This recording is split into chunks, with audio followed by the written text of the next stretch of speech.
Ah, yes, all the little things, the shiny bits, very cool. Um, so that's what I've been kind of working on. Here's the frame, still pretty bare. But let me spin this around. Um, so basically, what I've been working on here is just painting things. All of my chrome bits, get those finished up, as you can see. The triple trees and brake rotors and handlebar mounts, all that stuff had to be repainted because they were in pretty bad shape, and so it's time consuming to to do all that stuff.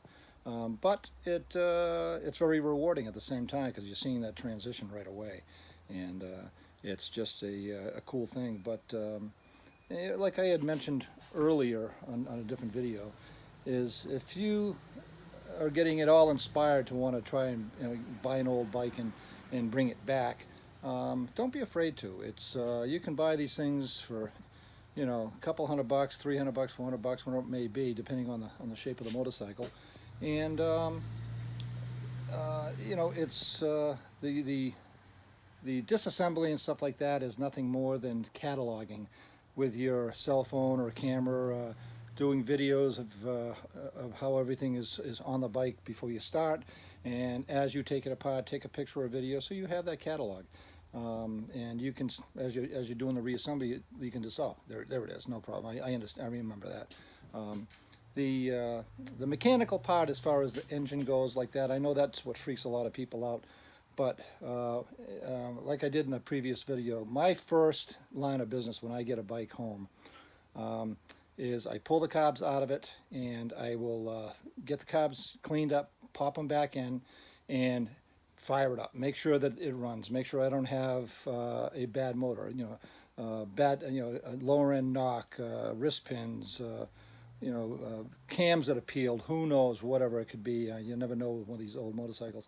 And once you know you've got a viable motor, it's over and done with. You're not having to deal with the mechanical part of it. The disassemble process, like I say, it's just a matter of cataloging. And I'll show you how I do things. A lot of the stuff is just by memory because I've been doing this so long. But at the same time, some of my builds I'll start on and I have to walk away for weeks or even months. And so I bag things and I label things, and I'll show you that. And it just makes it, a no-brainer. It's not in one big pile in a bucket, and you're looking at it, and that's just overwhelming and freaks you out.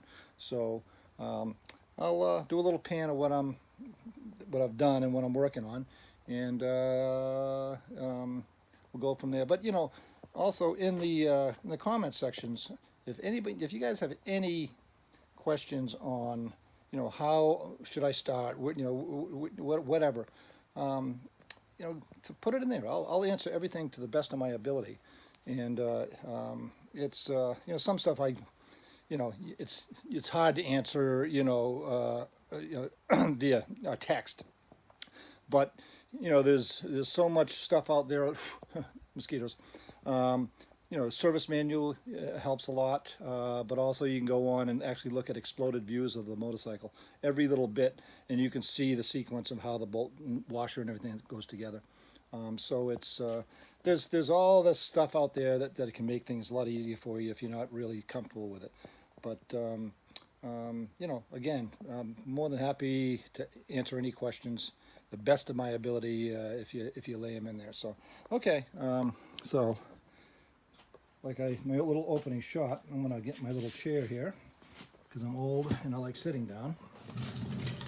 All of these bits is kind of as I disassemble things, I put it into that product that I keep mentioning, a bath of evapor rust. That stuff, as you obviously can tell, I love. It has been an absolute game changer for me. As I'm taking it apart, I put it in the bath, and I walk away. The next day, I take it out of there, and the stuff, I mean, look, it's unbelievable. All of these bits were so rusted up, and I haven't had to rub on these one bit. I literally took them out of the evapor rust bath and sprayed them off with some water and blew them dry so they didn't flash rust, and here you go. Those springs, there was a video I did a while back when they were on the bike. They were, I had mentioned that the shocks are going to have to be a throwaway. There's no way those are going to come back. And just out of a curiosity thing, I put them in the bath the next day. That's what they came out like. I got the bodies out of them right now because I'm painting those. But as you can see, I have my little bags, and I put you know, front brake hub, you know, gauges, you know, because those are my nuts and bolts, which I know where those go. But anything that I'm not, you know, I just, you know, all the springs, I bag them, and so if I do have to walk away for a month or so, everything's right there. I'm not, you know, kind of, oh geez, you know, starting from scratch. But you know, the frame is still, you know, a bare frame. You know, that's cured up pretty good now. I threw the swing arm on it the other day. I've got the, because I'm going to end up initially reusing the chain and sprockets that are on the bike until I can afford to throw a set on here. But they're actually in really good, there's no real good big cuts to the sprockets. And the chain, yeah, it's rusty, but that's in a kerosene bath. So let me spin this around again. That's in a kerosene bath now, soaking over there, and then I'll take that and you know, blow it all off, and I'll just put the whizzer wheel and get, you know, and clean up the side length so it looks halfway decent. You know, I'll just reuse as much as I can, but you know, certain things, you know, the tires, obviously, these are the original tires at 48 years old, I think is the math. So obviously for safety reasons you get rid of those. And the chain and sprockets is something I always, just out of smoothness on the when you're riding the bike, a new set of chain and sprockets is heaven. So let me do a little, I'll show you what I've been kind of working on today. So I'm trying to be as smooth as I can with this camera, but these are all my little bits. That's the shock bodies. Those have been all sanded down, and you wipe them down with acetone to get any residual oils off it. The gauge bracket for the gauges. Excuse me. And over here is the front rotor. The paint on that was not bad, but it had some rust starting, and so I wanted to mitigate that. And this is all high temperature engine paint is what it is, and it's gas impermeable, if that's the word. These are all of my handlebar mounts, and they really come out nicely. They look brandy new, and you sand them down if there's any chips in them, so it doesn't, you know, you don't see that. And yeah, I've been very fluid, Russell. The rear rim came out pretty damn good. It took a lot of work to get the rust off of some of the spokes. The ones that were laying at the bottom of the rim, where, you know, all the water would drip down and get onto the spokes, those were the worst. It always is. And walking, sea of motorcycles. And the front rim I'm pretty happy with. That came out pretty good. I'm going to do a little bit more polishing on the aluminum hub, and that'll be real pretty when it's all done.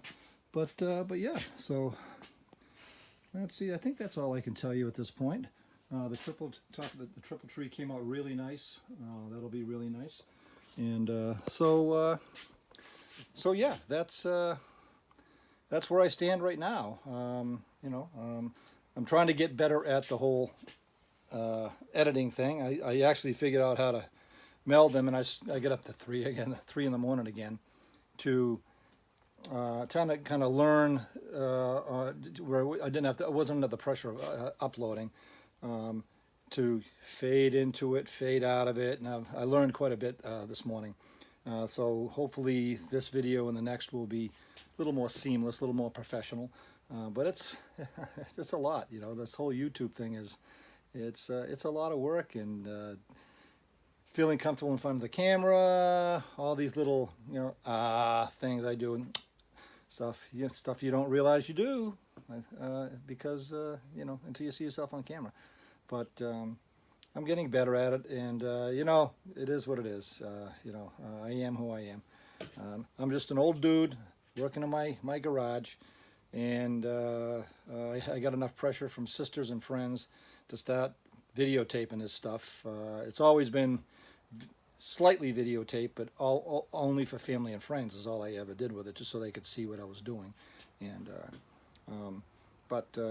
so now it'll be it's a little more exciting, kind of getting it out there on the web. It's kind of wild to turn on YouTube on the TV and see my big puss staring out back at you. You know, reckon more chins than a Chinese phone book. You know, mosquitoes.